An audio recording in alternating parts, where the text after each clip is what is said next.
Hello, my friends, and welcome back for another chapter of The Giver by Lois Lowry. Today, we are on chapter 19. Jonas glanced at the clock.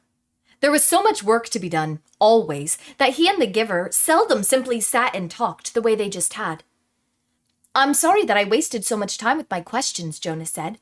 "I was only asking about release because my father is releasing a new child today. A twin.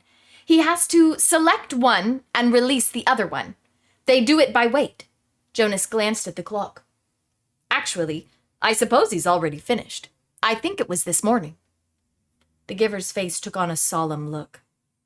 "I wish they wouldn't do that," he said quietly, almost to himself. "Well, they can't have two identical people around. Think how confusing it would be," Jonas chuckled. "I wish I could watch," he added as an afterthought. He liked the thought of seeing his father perform the ceremony and making the little twin clean and comfy. His father was such a gentle man. "You can watch," the Giver said. "No," Jonas told him. "They never let children watch. It's very private." "Jonas," the Giver told him, "I know that you read your training instructions very carefully. Don't you remember that you are allowed to ask anyone anything?" Jonas nodded. "Yes, but Jonas, when you and I have finished our time together, you will be the new receiver. You can read the books. You'll have the memories. You have access to everything. It's part of your training. If you want to watch a release, you simply have to ask." Jonas shrugged. "Well, maybe I will then, but it's too late for this one. I'm sure it was this morning." The Giver told him then something he had not known. "All private ceremonies are recorded. They're in the Hall of Closed Records. Do you want to see this morning's release?" Jonas hesitated.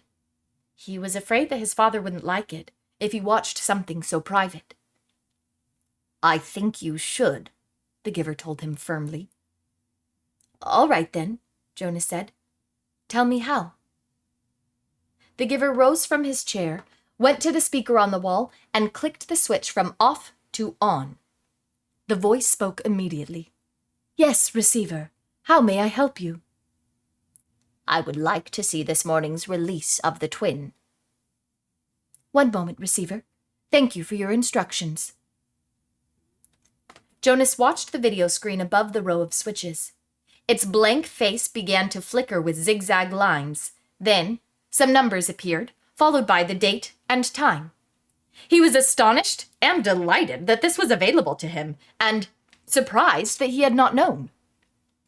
Suddenly, he could see a small windowless room, empty except for a bed, a table with some equipment on it. Jonas recognized a scale. He had seen them before, when he'd been doing volunteer hours at the nurturing center, and a cupboard. He could see pale carpeting on the floor. "It's just an ordinary room," he commented. "I thought maybe they'd have it in the auditorium so that everybody could come. All the old go to the ceremonies of release, but I suppose that when it's just a newborn they don't—" "Shh," the Giver said, his eyes on the screen. Jonas's father, wearing his nurturing uniform, entered the room, cradling a tiny new child wrapped in a soft blanket in his arms. A uniformed woman followed through the door, carrying a second new child wrapped in a similar blanket. "That's my father," Jonas found himself whispering, as if he might wake the little one if he spoke aloud. "And the other nurturer is his assistant. She's still in training, but she'll be finished soon." The two nurturers unwrapped the blankets and laid the identical newborns on the bed. They were naked. Jonas could see that they were males. He watched, fascinated, as his father gently lifted one and then the other to the scale and weighed them. He heard his father laugh. "Good," his father said to the woman. "I thought for a moment they might both be exactly the same. Then we'd have a problem. But this one," he handed one, after rewrapping it, to his assistant, "is 6 pounds even. So you can clean him up and dress him and take him over to the center." The woman took the new child and left through the door she had entered. Jonas watched as his father bent over the squirming new child on the bed. "And you, little guy, you are only 5 pounds 10 ounces. A shrimp!" "That's the special voice he uses with Gabriel," Jonas remarked, smiling. "Watch," the giver said. "Now, he cleans him up and makes him comfy," Jonas told him. "He told me." "Be quiet, Jonas," the giver commanded in a strange voice. "Watch." Obediently, Jonas concentrated on the screen, waiting for what would happen next. He was especially curious about the ceremony part. His father turned and opened the cupboard. He took out a syringe and a small bottle.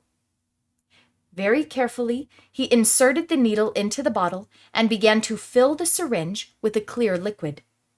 Jonas winced sympathetically. He had forgotten that new children had to get shots.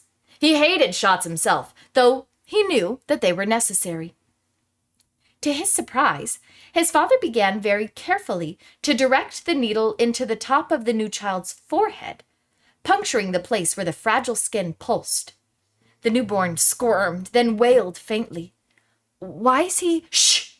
the giver said sharply. His father was talking, and Jonas realized that he was hearing the answer to the question he had started to ask. Still in that special voice, his father was saying, I know it hurts, little guy, but I have to use a vein, and the veins in your arms are still too teeny-weeny." He pushed the plunger very slowly, injecting the liquid into the scalp vein until the syringe was empty. "All done.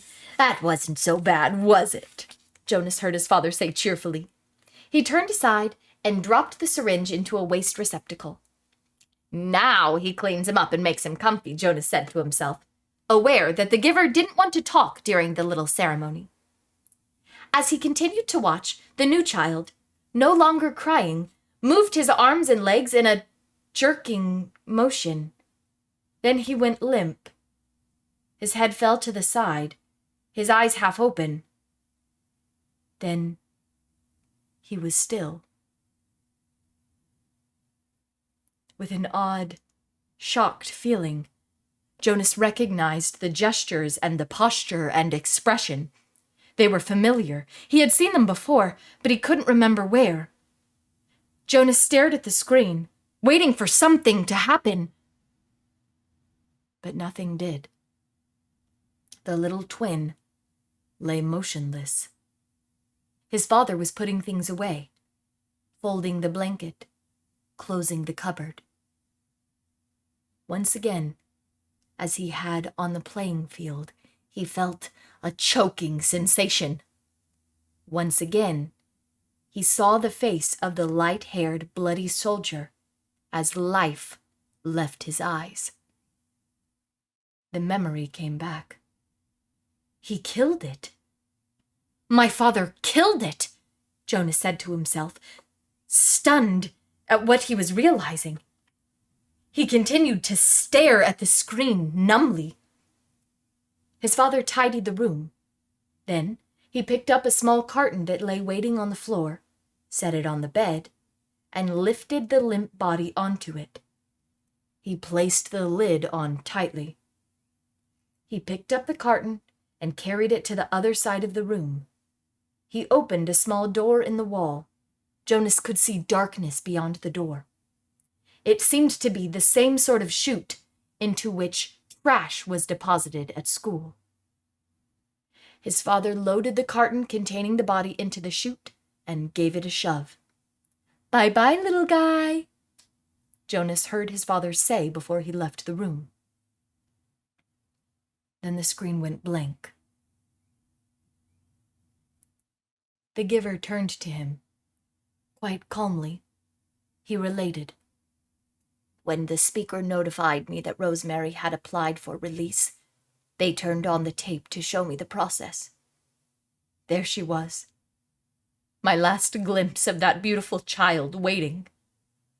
They brought in the syringe and asked her to roll up her sleeve. You suggested, Jonas, that perhaps she wasn't brave enough. I don't know about bravery, what it is, what it means. I do know that I sat here numb with horror, wretched with helplessness. And I listened as Rosemary told them that she would prefer to inject herself. Then she did so. I didn't watch. I looked away. The giver turned to him. Well, there you are, Jonas. You were wondering about release, he said in a bitter voice. Jonas felt a ripping sensation inside him, the feeling of terrible pain clawing its way forward to emerge in a cry. And that is how Chapter 19 ends. Catch us back next time for Chapter 20.